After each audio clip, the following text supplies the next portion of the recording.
성도들 반갑습니다. 주 안에서 평안을 전합니다. 오늘은 봄 양육과정 9번째 시간입니다. 지난번에는 히브리서의 개론적인 부분을 강의했다면 오늘 좀 더 심도 있게 히브리서 말씀의 전반부를 다루려고 합니다. 오늘도 주님의 말씀을 가지고 강의를 시작하겠습니다.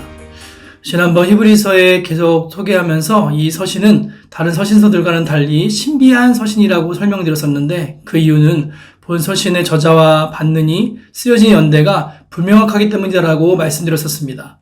그러나 이에 반해 이 히브리서의 내용은 매우 명료하고 분명한데 무엇보다 히브리 기독교인들, 유대 그리스도인들을 향하여 권면하기 위함이며 그 권면의 주제는 다시 유대교로 회귀하지 않게 하려는 의도가 크게 있음을 나누었었습니다. 그리고 그 이유는 당시 그리스도를 향한 로마의 큰 핍박이 있었는데 그에 반해 유대교는 로마의 정식으로 인정되었기 때문에 유대 그리스도인들이 고난받기를 거부하고 유대교로 돌아갈 유혹이 많았고 예수 그리스도를 믿는 믿음으로만 구원을 얻는다라는 이 복음이 이제껏 고수해왔던 율법의 전통을 포기해야 하는 상황으로 몰아갔기 때문에 유대인들의 불편함을 가중하여서 더욱더 신앙을 포기하려는 상황이 초대교회에 발생하였었습니다. 그래서 히브리서의 기자는 무엇보다 예수 그리스도의 정체성과 본성을 또한 서신에 나타냄으로써 유대 그리스도인들에게 다시 유대교로 돌아가는 것이 큰 오류이며 잘못임을 깨닫게 하는 진술로 또는 서술로 나아가고 있습니다. 그래서 이 히브리서는 그리스도교로 개종하였으나 다시 유대교로 돌아가려는 유혹에 직면한 히브리 성도들을 대상으로 한 서신이며 그들로 하여금 핍박과 유혹에도 불구하고 그리스도에 대한 신앙을 굳게 지키도록 권면하기 위한 목적으로 기록된 서신이라고 볼 수 있습니다.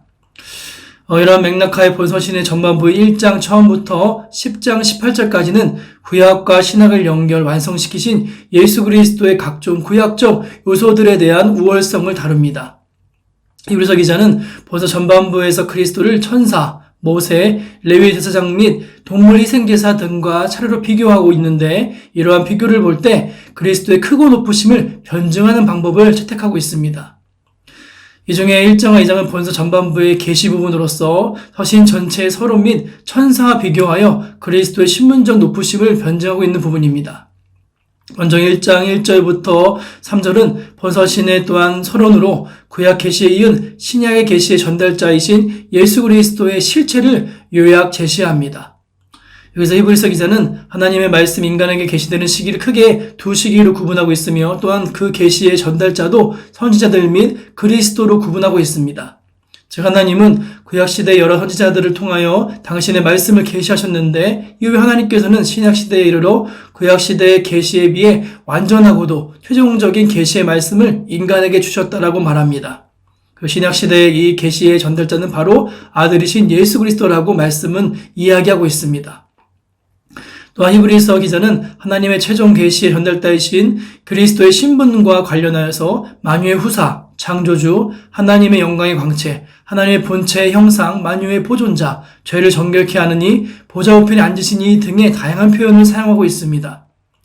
이러한 묘사들은 결국 그리스도께서 여태 피조물과 비교할 수 없는 분이자 하나님과 동등하신 분으로서 신성을 지니신 분임을 강조하는 것으로 말씀을 볼 수 있습니다. 이제 서론에 이어 1장 4절부터 2장 18절까지는 그리스도의 신분적 탁월성을 천사와 비교를 통해 제시합니다. 그런데 히브리서 기자는 하필이면 왜 그리스도를 천사와 비교했을까? 그것은 본서신의 기자가 천사에 대한 유대인들의 인식을 잘 이해하고 있었기 때문입니다.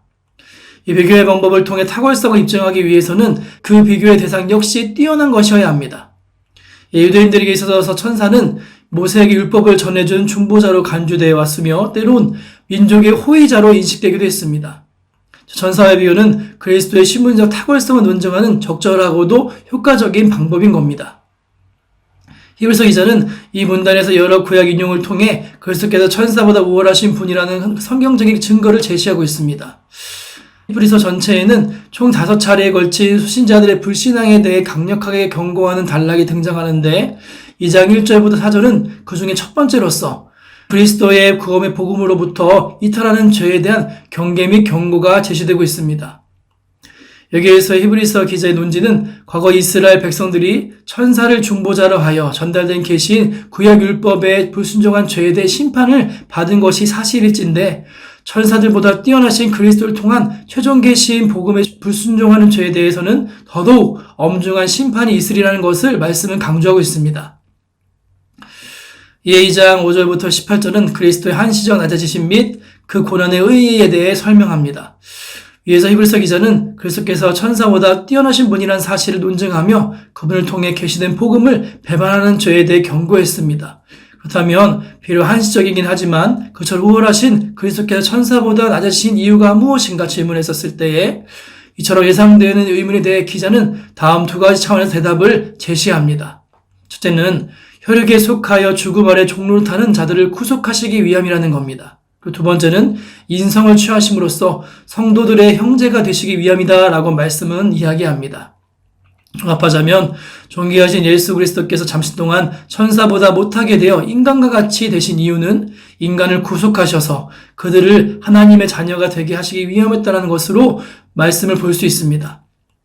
이처럼 존귀하신 그리스도의 한시적 낮아지심의 목적을 밝히는 문맥의 말미에서 기자는 본 서신 전체 핵심 주제를 할 수 있는 대제사장으로서의 그리스도라고 하는 주제를 소개합니다.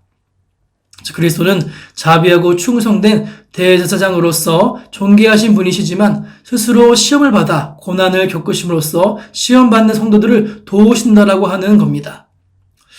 말씀에서는 당연하게 이야기를 하지만 그리스도께서 천사보다 뛰어나신 존재라고 하는 주제는 현대인의 성도들에게는 다소 생소한 것일 수 있는 부분입니다. 그러나 구약 율법에 기초한 종교인 유대교를 회개하려는 유혹에 직면한 당시 히브리 성도들에게 이러한 주제는 결코 생소하지도 사소하지도 않았을 겁니다.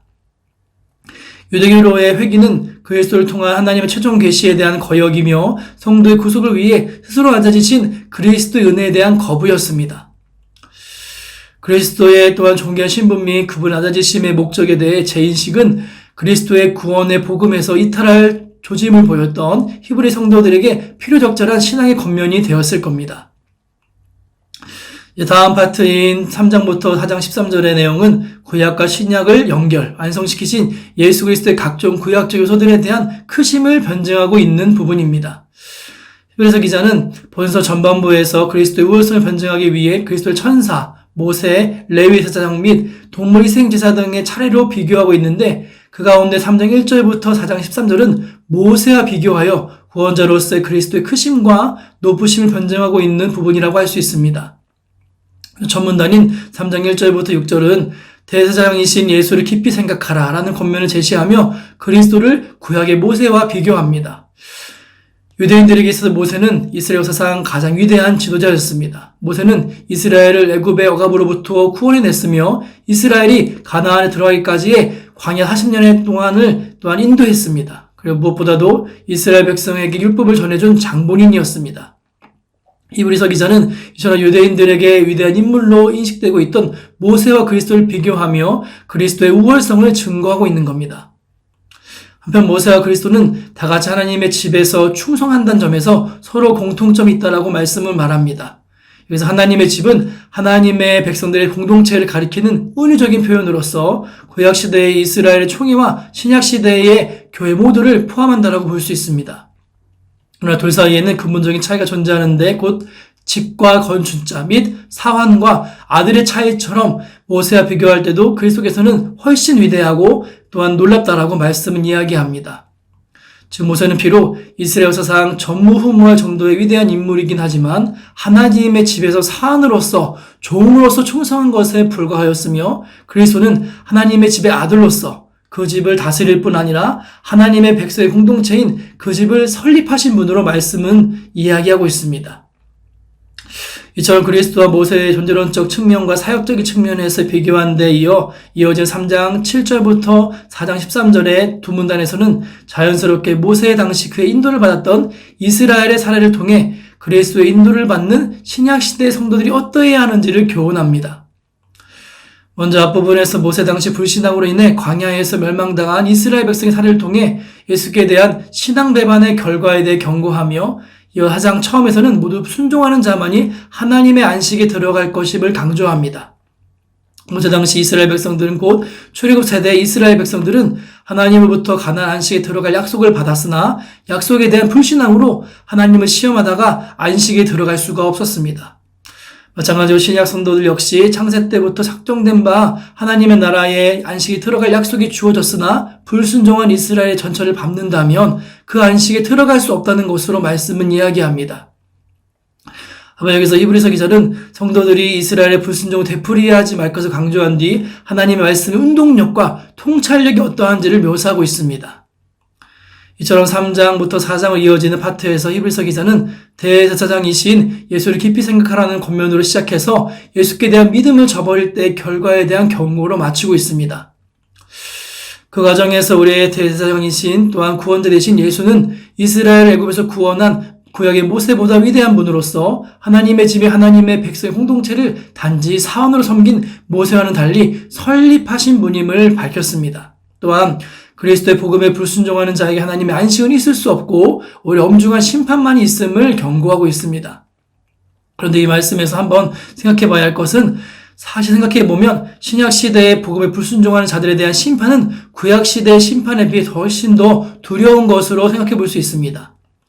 모세 당시 광야에서 이스라엘 백성들은 하나님의 말씀에 불순종하다가 그 세대 전체가 광야에서 죽었으며 가나안에 들어가지 못했습니다. 그러나 신약 시대의 복음에 불순종하는 자들은 일시적인 가나안의 안식에 들어가지 못하는 정도뿐만 아니라 영원한 천국의 안식에 들어가지 못하게 된다는 겁니다. 더욱이 복음에 불순종하는 자들에게는 육신의 죽음뿐 아니라 지옥의 형벌을 당하게 될 것임이 예고되어 있습니다. 하나님 마지막 시대에 그리스도를 통하여 우리에게 말씀하셨습니다. 그 논지는 곧 예수를 믿는 신앙에 떠나는 것은 최종적으로 아들을 통해 주신 하나님의 말씀에 대해 불순종한다는 겁니다.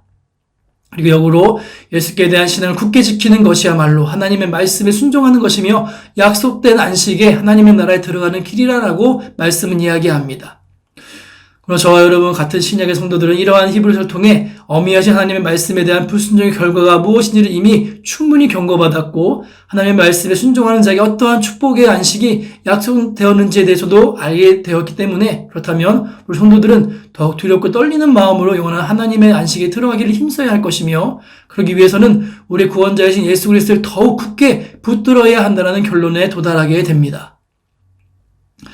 이제 마지막 파트인 4장 중반부터 7장 28절까지는 레위 제사장들과의 비교를 통해 대제사장으로서의 그리스도의 우월성을 변증하고 있는 부분이 나옵니다. 먼저 4장 10절부터 16절까지는 히브리서 기자는 이야기할 때 우리에게 큰 대제사장으로서 승천하신 자, 곧 하나님의 아들 예수 그리스도가 있음을 밝히고 성도들에게 그 대제사장 되시는 예수께 대한 믿음을 굳게 지킬 것과 우리의 연약함을 친히 체휼하신 대제사장이신 예수 그리스도를 통해 하나님의 은혜 보좌 앞으로 담대히 나갈 것을 권면합니다. 이는 문맥상 하나님의 말씀에 대한 불순종으로 말미암아 멸망한 광야 시절 이스라엘 백성들의 사례를 거울로 삼아 예수께 대한 믿음을 저버리는 자의 결과를 경고하고 있는 두 번째 파트의 결론적 권면이다라고 볼 수 있는데 예수께 대한 신앙을 지키는 것이야말로 하나님의 말씀에 순종하는 성도의 마땅한 도리임이 강조되고 있습니다. 다음으로 5장 처음에서는 아론의 후손의 대제사장직과 그리스도의 대제사장직의 공통점 및 또한 근본적인 차이를 밝히고 있습니다. 이 양자의 공통점은 자기가 아니라 하나님 부르심의 뜻에 따라 제사장이라고 하는 중보자의 직분을 맡았다고 하는 겁니다. 그러나 둘 사이에는 또한 본적인 차이점이 있는데 그것은 바로 아론 후손의 제사장들은 사람 중에 취한 자들로서 자신은 역시 죄에 연약한 자인 반면 그리스도는 하나님의 아들로서 죄와 허물이 없는 온전하고 영원한 대제사장이시라는 것을 말씀은 이야기합니다. 특히 원서 기자는 그리스도 하나님의 아들이지만 몸소 고난을 통해 순종을 경험하셨으며 인기로서 인간을 구원하는 영원한 대제사장이 되시기 때문에 온전한 자격을 얻으신 분임을 강조하고 있습니다. 이와 또한 5장 중반부터 6장 중반까지의 말씀은 일종의 삽입기사로서 멜기세덱에 대한 언급을 계기로 미숙한 단계에 머물러 있는 후신자들의 영적 상태를 지적하고 신앙 성숙 및 믿음의 인내를 권고하는 내용이 등장합니다. 여기서 히브리서 기자는 후신자들의 영적 유치성을 지적하며 보다 성숙한 단계로 나아갈 것을 권면하고 있습니다. 즉 그리스도의 도의 초보에 머무른 수준에서 벗어나야 한다는 겁니다.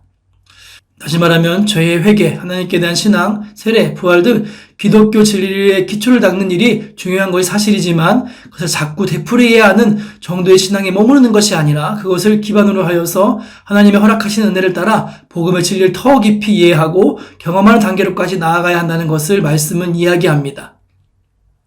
이어 6장 4절에서 12절까지는 배교에 대해 심판을 경고하며 믿음과 인내를 경고하고 있습니다. 말씀에서 배교는 초보적 신앙 단계에 머무는 자들, 곧 신앙이 미숙하여 기독교 신앙의 기반이 되는 도의 초보에 대해서도 불확실하여 흔들리는 자들에게서 일어날 가능성이 높은 죄라고 말합니다. 따라서 배교의 죄를 경건히 문다는 문맥상 영적 무능을 책망하며 신앙 성숙을 권고하는 앞문명과 맥을 같이 한다고 볼 수 있습니다. 배교에 대한 경고와 더불어 믿음과 인내로서 약속을 기업으로 받는 자들을 공받기를 권면한 기자는 6장 13절부터 20절까지는 역시 신앙 권면의 차원에서 하나님의 약속의 신실에 대한 부분을 강조합니다. 성도에 대한 하나님의 약속은 거짓말을 하실 수 없는 하나님의 약속이라는 점에서, 그리고 그 하나님께서 맹세로 보증하신 약속이라는 점에서 확고부동한 것이다라고 말씀은 이야기합니다. 성도에게 있어 이런 하나님의 약속이야말로 마치 영혼의 닷 같아서 진정한 위안과 소망을 주는 것이라 말씀을 또한 이야기하고 있습니다.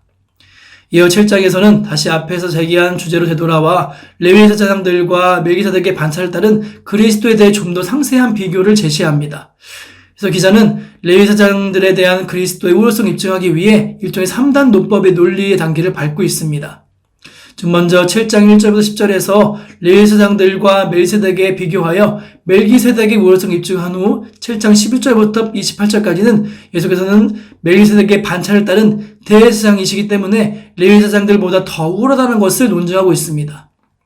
히브리서 기자가 제시한 레위 제사장들에 대한 그리스도의 우월성을 두 가지로 압축해 제시하면, 먼저 레위 제사장은 한시적이지만 그리스도는 제사장직에 영원하다는 것을 강조합니다.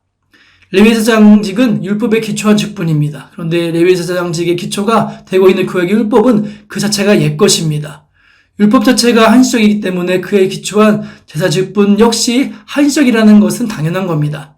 반면 그리스도는 하나님께서 맹세로 보증한 영원한 변경되지 않는 새 언약에 따라 제사장이 되셨고, 따라서 그리스도의 대제사장 직분은 레위 제사장 직과는 달리 영원한 겁니다. 다음으로 레위 제사장들은 불완전하지만 그리스도는 완전한 제사장이라는 것이 바로 말씀에 나옵니다. 우선 레위 제사장들은 그들 자신이 언약에 둘러싸여 있습니다. 언약에 둘러싸여 있다는 것은 곧 그들 자신이 죄석을 지닌 죄인이라는 것을 증명합니다. 그들 자신이 죄인이었기 때문에 레위 제사장들은 자기 자신을 위한 속죄제를 드려야 했습니다. 반면 그리스도는 죄와 전혀 상관이 없으신 거룩하신 분이기 때문에 자기를 위한 속죄제를 드릴 필요가 없습니다. 그럼에도 그리스도께서 고난을 겪으시고 자기를 단번에 제물로 드리신 것은 죄인들을 위해 온전한 대제사장이 되어 그들을 구원에 이르도록 하시기 위함이라는 것입니다. 다음으로 레위 제사장들과 그리스도를 비교하는 마지막 구절에서 우리 신약 성도들의 대제사장이신 그리스도께서 구약 레위 제사장들과 비교하여 어떠한 다른 분인지를 이렇게 요약하고 있습니다. 율법은 약점을 가진 사람들을 제사장으로 세웠거니와 율법부에 하신 맹세의 말씀은 영원히 온전케 되신 아들을 세우셨느니라. 우리의 대제사장 예수께서 얼마나 영원하고 온전하신 분인지를 안다는 것은 곧 그분을 향한 우리의 신뢰와 의지가 그만큼 견고하게 다져진다는 것을 의미한다고 볼 수 있습니다. 이렇게 오늘 강의는 히브리서의 전반부를 구체적으로 다루었습니다. 다음번 강의에서는 히브리서의 남은 후반부의 부분을 다루도록 하겠습니다. 아무쪼록 남은 한 주 주와 동행하시고 주말 승리하시는 성도분 되시기를 소망합니다. 다음 주에 뵙겠습니다. 감사합니다.